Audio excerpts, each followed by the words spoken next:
Hello and welcome back. My name is Sarah Vargas and this is Martha the T-Rex. Cindy, introduce yourself. Tell us who you are. Tell us what you do, and then we're ready to jump into it. Okay, well, I'm Cindy Dickman. I am a neuro-informed coach, and I work with people to get to the root of the problem, and that starts with understanding who you are, your brain, what you do, and why you do it, so you can change it. I work under the name Soul Truth Consulting. So I'm really happy to be here with you today, Sarah. I love the way you approach life, your business, and how you think about it. Thank you. Yeah, so I'm really Yeah. happy to be here. So I know that I feel like for the longest time, I was just falling into the routine of this is what you do, this is how you do it. If you want to change something, you take the 30 days of forming a new habit and you try Yeah. to form the new habit, and then I would sometimes find myself slipping back into Yeah. a way of being, Hmm. and then wondering how I got there because I thought I formed the new habit. Um, can you talk to us about how we might be approaching that in the wrong way? Yeah, and I think that is so true, and I'm so glad you brought that up because that is one reason why I even went down this path of study and everything. Um, was that I found myself in a personal cycle of, oh, okay, this time I'm going to enroll in this program. It's Mhm. going to solve my problems. I'm going to be super happy up on the clouds. It's going to solve everything. And it was really amazing. Like for even like a month, couple months, it seemed like it was working, but then whew, I went back down around that circle and found myself exactly. Yeah, And I exactly. think and I think that's with a lot of people. Um, I think first of all, a lot of programs are how we approach things, like um, even counseling or therapist or whatever. It's like we have these 10 things, and if you do these 10 things, you'll have success. But Mhm. one thing we're not realizing is that, oh, that may work for a few select people who their brains work a certain way. The person who came up with that program, it will totally work for them, but for the vast, other 85-90% of people, they need something else. Their reasons of why they are where they are just different. They've Mhm. had a different different life experiences. They've internalized that they think about things differently, and so those programs just aren't going to work. So that's one reason, I think. Yeah, yeah. So, where do you think people should start, if the programs aren't really their first go-to? Yeah, for me, it is, you go back to the brain, right? I mean, all of our experience, every single bit of information that we take in throughout each day, we give meaning to it, Mhm. intentionally or unintentionally. And it's that meaning that we give to it is what makes up life. It makes us, how we feel about something, and then accordingly how we feel about something, what kind of action we take, how we go through life, how we interact with people and ourselves, um, how we interact with our work and our goals and our dreams. And so I think it really does go back to what's like happening up here, and it's not really cliche. That's just truth. Yeah, yeah. I actually have a section in my book, a chapter in my book that's all about controlling the flying monkeys. Like, don't let your Yeah. thoughts fly away with you. And it Hmm. talks about as a coach, this, the circumstances, thoughts, feelings, actions, and Yeah. results. Um, and breaking that down for what that means and what that looks like. And so many people don't understand that they can control their thoughts, Hmm. that they Yeah. that they can change their outcome based on deciding. Mm. Because I always like to go back to the very beginning, that when we are born, when we come into this world, we don't have a confidence issue, right? Mhm. I Yeah, mean, we all come in, we don't even know what confidence is. We just know we want what we want, and we won't stop until we get what we want. And but really, that's like the epitome of what confidence is, right? that's So true. we are born with this innate self confidence, and doing what we need to get, regardless of what someone else thinks. I mean, we'll It's cry and cry and cry, Yeah. We don't care if that's annoying our parents or bothering our next door neighbors. We don't care. Yeah. Um, That's actually and so, that's a great example. I love that because I think about, the kids in the grocery store are pointing to something and throwing just a fit yeah, if they can't get it into their hands. As soon as they get it in their hands, mm, they're happy, yeah, and how if adults could have that kind of confidence that if they point to something that they can get it just because they want it. hmm Um, it's a fun analogy to think of. yeah, yeah. And so it's like, for me, it's like, then you go back to, if we all start kind of like this with an innate confidence, like, when did it change for us? Mhm. And that's going to be answered differently. The answer is going to be so very different for each of us. And that confidence begins to change when the wiring in our brain begins to change. Okay. When we start observing parents, friends, extended relatives, teachers, classmates, when we start experiencing life that's going to impact those neural connections of, um, even just something as simple as, a kid exerting, like, confidence. This is what I want. Culturally speaking, we often say, we start teaching kids of, oh, that's not really the correct way to do it. Mhm. I mean, we start, I mean, we kind of start chinking away at that confidence really, really early, because we don't usually, it's hard for us to approach it in a positive way with kids of like, hey, I'm really glad you you're using your voice. Let's see if we can just do it a little differently. It's just like, be quiet. You're not supposed to be yelling. I'm not going to give you what you want. If Mhm. so it's approached very differently, and right or wrong, that's no judgment on that. It's neutral right now. Yeah. But the truth is that it impacts those neural connections and how we begin to think about ourselves and our relation to the world. And and then you just keep compounding and reinforcing those connections, um, Yeah. as you grow up. So it starts really young. Yeah, and And I so, I yeah. remember seeing that in my art classes. Like, I used to be an elementary art teacher, middle Yeah. school art teacher, and I remember when I was teaching middle school, I had this one student tell a story about how everybody in the class was supposed to be creating dinosaurs. We were all supposed to be Mm, creating the exact same thing. You're supposed to be yes. structured like this and this and this, and it's supposed to be dinosaurs. And he had Mm, extra clay left over, and he made wings on oh, his and made it love, into a dragon. love it. And the teacher came through and said, "No, we're making Hmm. dinosaurs," and snapped him off Yep. and said, "Go back to making dinosaurs." And it was taking the bit of creativity and Hmm. independence that he was exuding, Yes. and the Hmm. confidence that he had in creating something beyond what everyone else was creating Hmm. around him, and was squashed that Hmm. it wasn't fitting into the box. Now, as a teacher, I know why she did Yeah. it, because, Hmm. she only had so much room in the kiln to fit everything, Yes. and Yeah. the wings would very easily break off. But the way that it was handled, Yes. squashing the Hmm. creative notion of it and going, "Hey, Hmm. that's really cool. I'm really happy that you did that." Yeah. Yeah. You know, that's but I Hmm. don't want they're gonna break off. Um, Yeah. That's a it's beautiful example. it's a but how many times has that Mm, happened? Because yes. after that time, he kinda gave up, Hmm. and so by the time and that had happened in, like, 2nd grade, so the behind the by the Yeah. time I had him in 7th grade, 8th Mm, grade, well, no, I don't like art. I don't have, yeah. Yeah. why? If it's gonna be changed, Mm, why? And I'm like, "Well, completely. it doesn't have to be though." But I think about that Yeah. example, and then I think about Mhm.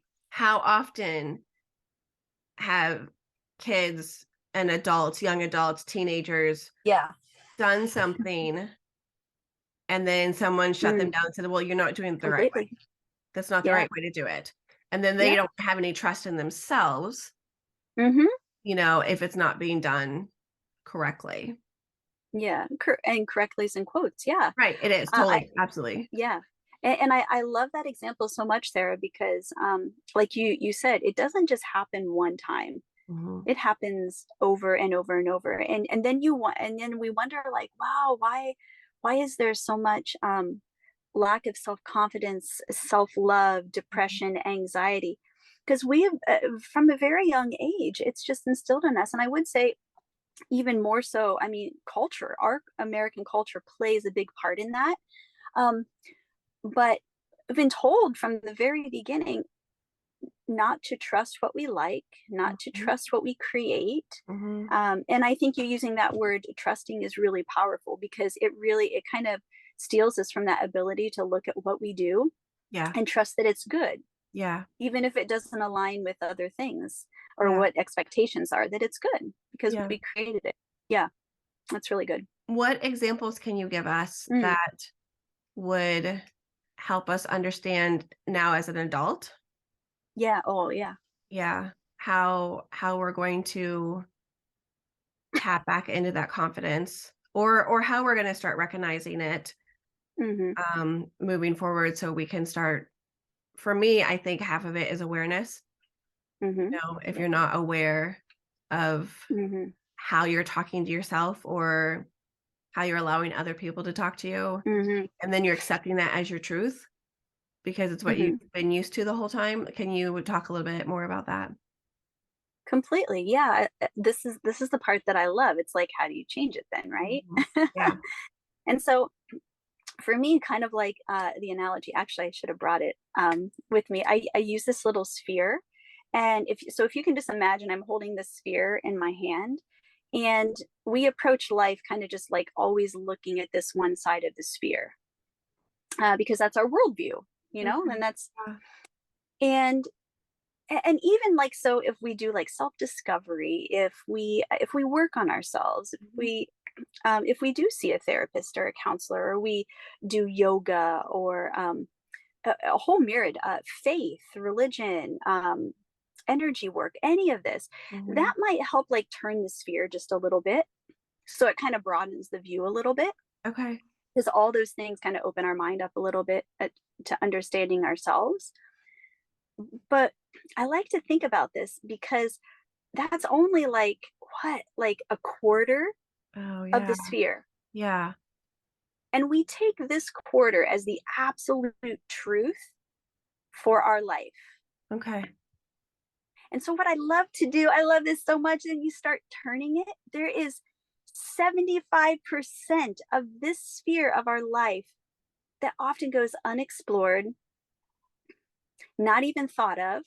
And what happens if the truth for our life, which it often does, lies in the 75%? Mm.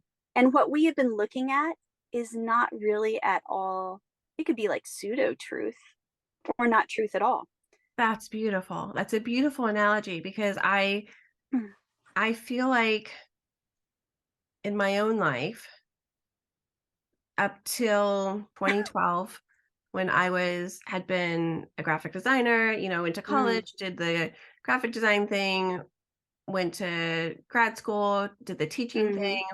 I was falling into the sphere of only seeing myself how I was mm, reflected by everyone else. So I was checking off all the yeah, boxes.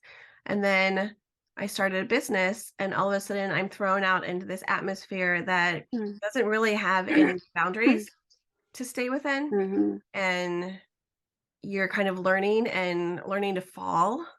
mhm, Um, you're trying to fly, but you're really just learning how to fall, and be okay with it. In the process, you get to learn so much more about yourself mhm, that I just didn't know was there. I think I'm probably yeah, at maybe 45% of yeah, what's out there, and mm, what's within me, and yeah, maybe what's out there because I haven't encountered the right people or the right, exactly. situations to then see how I would react in Mm, it. But yeah, the confidence definitely has grown so much mhm, just from allowing myself to see more.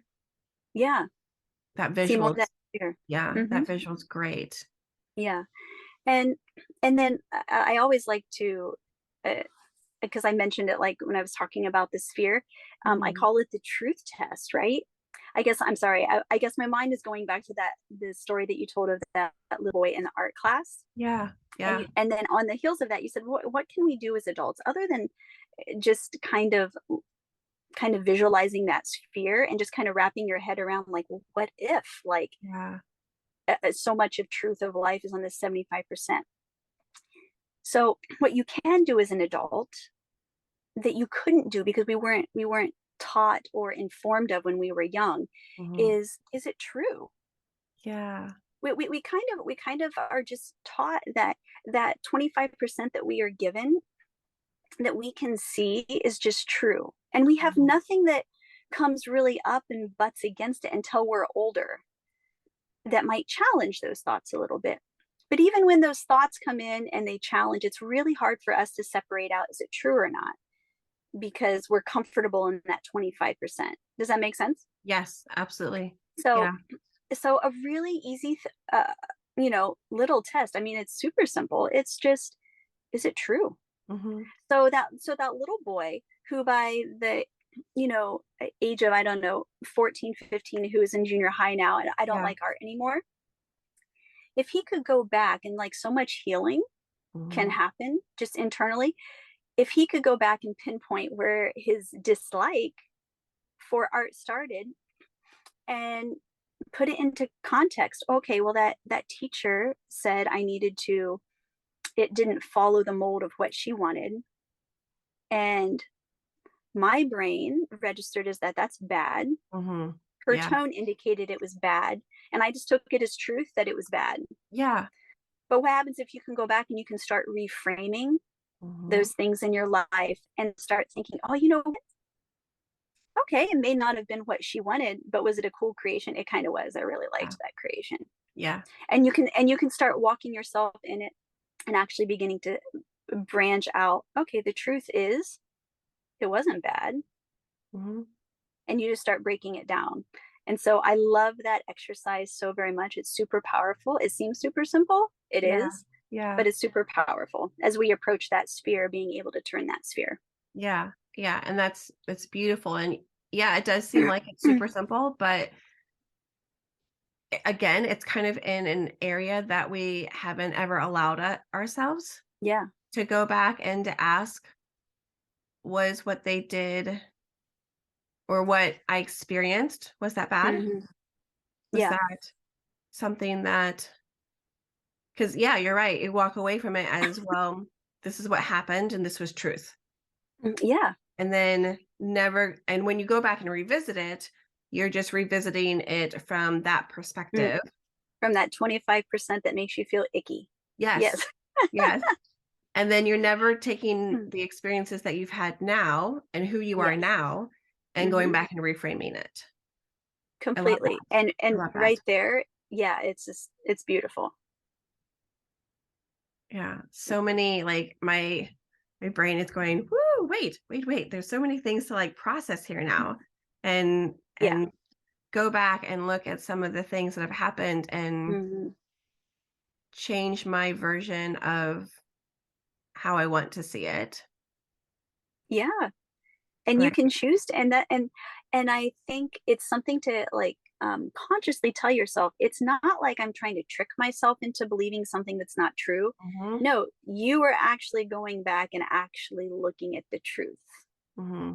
So Like, I, and it's yeah. consciously telling yourself that, because your brain will want to be like, oh no, but it's a 25%, that's truth. But it's like, uh no, the 75%, when I go back and look at it with a really logical mind, I've been I've been believing something that's just not true. And I am choosing now to believe the truth. When you can turn that sphere for a whole myriad of, like, throughout the day, things that come along, you can turn that sphere all the way around, and pretty much all the way around. You're able to release when you talk about stress that so much of us Yeah. carry, those Yeah. subconscious stress of like, um, but that person did treat me wrong. That still pings in your mind a chemical reaction of cortisol stress that still stays there and affects how you can be confident about yourself. But if you can turn that sphere and begin to see it from the other person's perspective, it Mm. really gives you the confidence of like, wow, it really has nothing to do with me. And then your confidence kind of starts returning of, wow, if I can look at things from a different perspective, I can trust myself to make good choices. Yeah. I can trust myself to um, have the confidence to do some really awesome things in my business, you Hmm. know? Or, I mean, I love to always just think about it for myself to like just steal even more power from it. Um, is that it's not really even part of my, this is a fine line. This isn't, it's not really even part of my story. It is just something that happened. Mm, Mm. I It like makes it, that. it makes it completely neutral for myself. You know, when I think when Yeah. when we first started this talk out and I said, you know, it's like we ascribe meanings to all of this input of information. And so for me, increasing that confidence and power that I feel in myself is making kind of it's like neutral land. I ascribe just a neutralness to it. It's just an event that took place in my life. Yeah. Can you go Um, back and talk about assigning meaning to things? yeah, I love this. I love it all. But yeah, this is huge. So I'm just going to, just because we're talking, we're friends, you know me. I'm just gonna pick on something that you said earlier Yeah. in the Yeah. podcast here. Please do. Um, just for a really quick reference to this example. So you had mentioned like working hard is getting knocked down and you get back Hmm. up. Hmm. So, just real quick, using that as an example, when you say that to yourself, how does it make you feel about the process? Sorry, I'm putting you on the No, spot no, here. you're putting me on the shot. It's okay. Um, you mean when I was talking about Mm. um like the falling, like I'm learning how to fall and not. Yeah, like fall and get back up. It was, Yeah. yes. Yeah, how does it make me feel that that I'm constantly falling and getting back up? It's exhausting. It mentally, Okay. it Okay. feels like that's just part of the process. That's just how it goes. Exactly. So I'm perfect. Yeah. It does. It is exhausting when you think that your work, your job, something you're passionate about, creating creativity is exhausting. Mhm. So, what we message ourselves is that work is hard, it's tiring. And then we either don't want to do it or it doesn't feel right if it's not exhausting, Mm. because then we aren't doing something right. Yeah, I So, fall into the second category. Mhm. okay. So I love the sphere. We're just going to keep coming back to the sphere because I use it for everything. So use it for what you message yourself. So if you're looking at work and you tell yourself that it is exhausting, it's tiring, but you just keep slothing through it, you'll get there. How about you turn that sphere? Because remember, there's 75% of possibility of what is truth back there. So, Okay. what is something else you can message yourself? You could message yourself, work is something that shines the light on the very best parts of me Mm. and what I have to offer. Oh, wow. Okay. And so if you would start thinking about work rather than I get knocked, I fall down and I have to get back up, which is it mentally exhausts you actually, even just Yeah. using those words. But if you just change it, because it's still true, it's even more truth, right? My work shines a light on the very best parts of who I am, myself, and what I have to offer people. How does that make you feel about work? Empowered. Yeah. And Like, all, yeah, yeah, like excited about it because yeah, it's showing a side of me that shines. This is where I shine, and I like that. I mm, like that idea. yeah. And that's a different part of the sphere that holds more truth than work is exhausting. Mm. And Yeah. maybe the Mm, reason work is exhausting and work is about ups and downs is because that's what I've been mm, mhm. programmed. Oh, you know? and culturally speaking, we come back to the American culture. Yeah, I mean, you think of the lawyer who's coming out of, grad, they have to put in 80-hour weeks. It's just expected, or you're not a good lawyer. And you right. stop and you think about that, and you're like, but I can do that amount of work and do awesome in 40 hours. Why does it have to be 80 hours? You know what Yeah, I mean? right. So Yeah, it is a culture plays a big piece in that. But you can go through and think about, not you, mm, the collective you, right. what are those things that we say to ourselves all throughout the day that has an actual, in the moment, physiological response on us Mhm. that in the end steals our energy for that creativity and building that business and confidence that we wanted? Probably a lot. There's probably, Also, yeah. I mean, probably from, the time the alarm is going off Hmm. till you're dragging yourself and putting yourself to bed. There's probably so many different things that we say Yeah. that we've just accepted Hmm. as truth, Completely. and we haven't stopped long enough to ask ourselves, but is that true? Completely. Yep. Yeah. And then that's the sphere thing. I love it, Cindy. Hmm. I love it. Uh, This oh, has I'm so been glad. Yeah, I love it. so good. I feel like, we got warmed up and then it was the run and then we're like, boom, boom. Yes. Here it is. Yes, that's right. Um, That's right. so tell us again how we can find you Mm. and what your company is called and how someone can work with you if they are interested. Oh, awesome. My website is Soul Truth, and it's SOL, Spanish for sun, SOL Truth, .com. Neuro-Informed Coaching, you can find me there. I'm also under just my name, Cindy Dickman, on Facebook, and Soul Truth Consulting on Instagram. So, And we will have all of those links in uh, the show notes. Yeah, if you're interested in tapping into the other side of the sphere, mm. we now know who to go to. Thank you so much. I appreciate um, it. And folks, that is the end of this episode, and we will see you next week.